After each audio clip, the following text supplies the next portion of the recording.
Okay, I wanted to quickly go over territory. That's chapter 9 in the edition I personally have. And this is very important because territory comes up. What is territory? Territory, obviously, it seems easy, right? This is my border.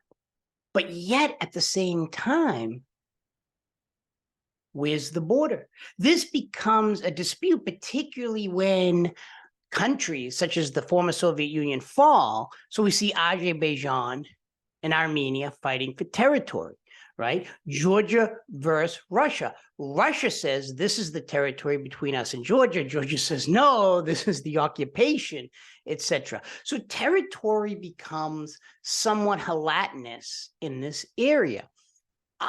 Moreover, as you can see, there is very Russian in that submarine. I drank a beer in, but it was too expensive in Colombia. But I've never been to Russia. I don't think I'm going anytime soon attributable to the war. But you have to think, right? Territory. What is Russia's argument for going after the Ukraine? This is our territory. We lost it, attributable war, but we have a claim to it. And we have to protect Russian minority in these states, which it said with Georgia. By the way, Georgia is next to Russia, and Russia invaded it in 2008. A lot of people forget that. And they say we have to protect the Russian minority. Now, this gets into I2P, the right to protect. Does Russia have the right to protect the Russian minority, right? This is an interesting case because territory becomes gelatinous. Now, a lot of people might be out there saying, well, no, Russia's wrong. And I don't like the war in the Ukraine at all.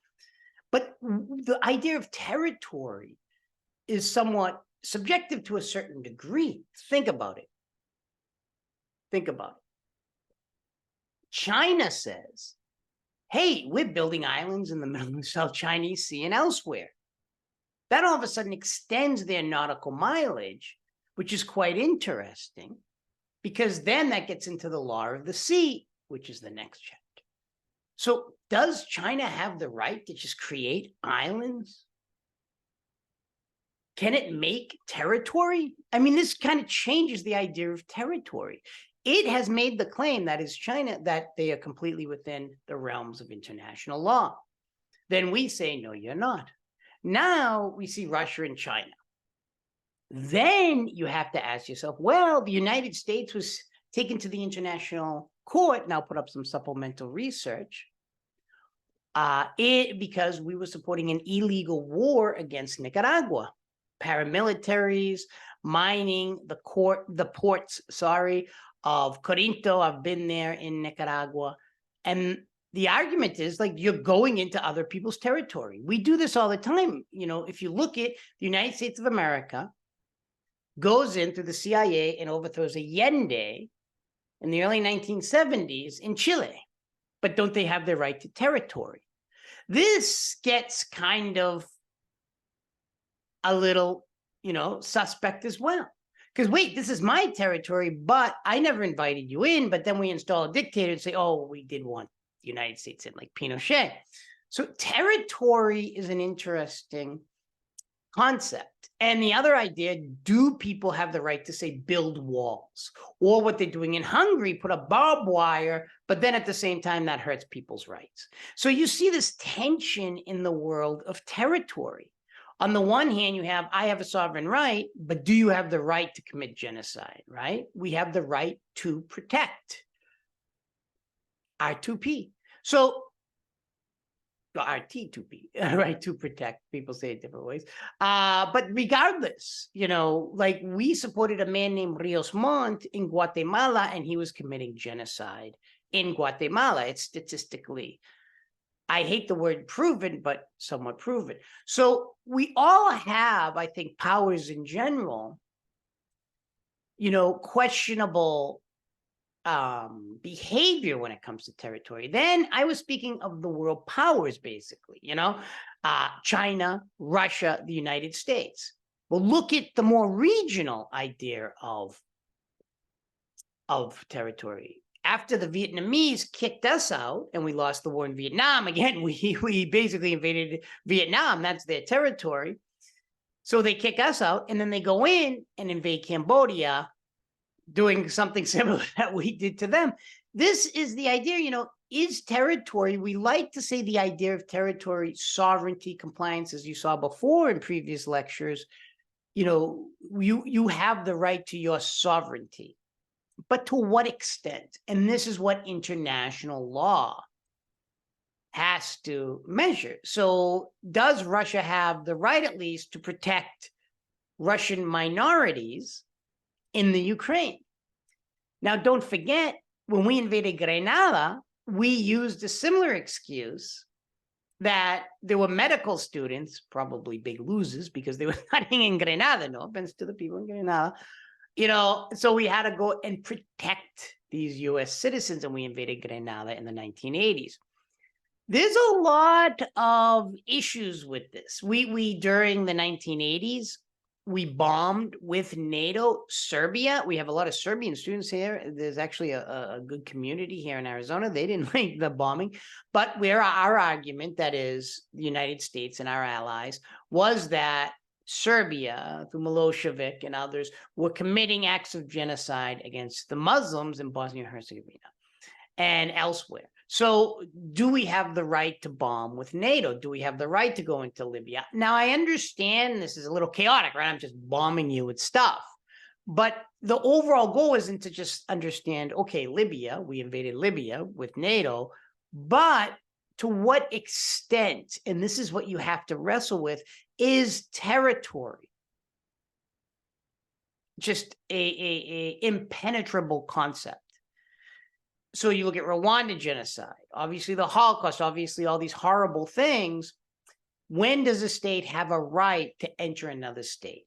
And one of the problems I have, and I'll end here for you to think about, is that states are always intervening in other states, and we always use excuses like the United States in Grenada, Russia in the Ukraine, in Georgia, the United States in Nicaragua, China building these islands and then extending its nautical mileage, which then becomes not only a question in international law of territory, but also the law of the sea. So I think states, and then obviously Vietnam and Cambodia, what's going on in Armenia, Azerbaijan, to what extent do we fight over territory, and to what extent can we legally? And remember, before we get into the use of force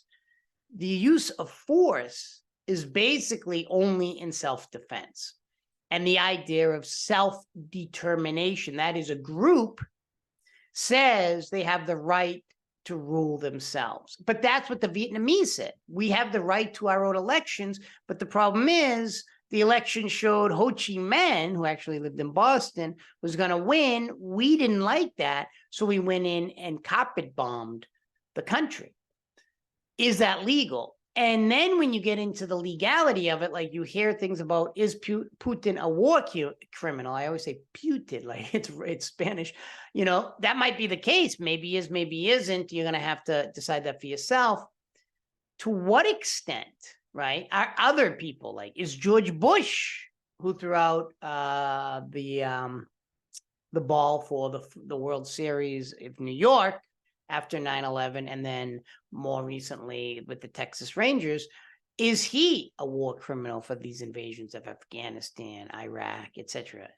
This is what, and there has been movements probably before you were born, because a lot of you are young, to bring George Bush to the ICC and other criminal courts for his invasions. So this is something we have to wrestle with, is the idea of sovereignty, but to what extent can we suspend sovereignty and go in? And usually it's only supposed to be for war crimes, genocide, etc. But what happens if the United States is supporting a government that's supporting war crimes, like Rios Montt in Guatemala in the 1980s? This is something that's very, very interesting that we're going to wrestle with. And one of the things I'm going to start putting on is, like, you're an international lawyer. Putin's invasion of Ukraine is illegal, but yet at the same time, as I put in a lot of law students, I write recommendations and stuff, and I talk to them, you have to understand the other side's argument. So what would be the argument of the Russian Federation saying we have the right to go into the Ukraine? What's their argument? So you have to kind of understand this, and this is a territorial argument and the right to protect. So I want you to think about this territory and all its different facets, from China building islands, the United States invading and, getting in the territory of Latin America. That's why we've gotten a lot of bases kicked out, Ecuador, Vieques of Puerto Rico and others. What about Russia and the Ukraine? And not only the Ukraine, can Russia just do anything? Chechnya was part of its border and it went into 3 or 4 wars in the late 90s, Georgia, Vietnam and Cambodia, that was a while back, but more recently, Azerbaijan and Armenia, fighting over pieces of land, etc. So territory is an interesting concept. To what extent can another state enter someone else's territory? It's supposed to be, as the book stresses, read the book. It's got really good information, war crimes, genocide, etc., universal jurisdiction, you'll be reading about. But it's very interesting to understand that states in their territory, we're talking about demarcation of those borders, is somewhat of a gelatinous. That means it's like sometimes an unclear concept. So take care, everyone, and I hope you're enjoying the class.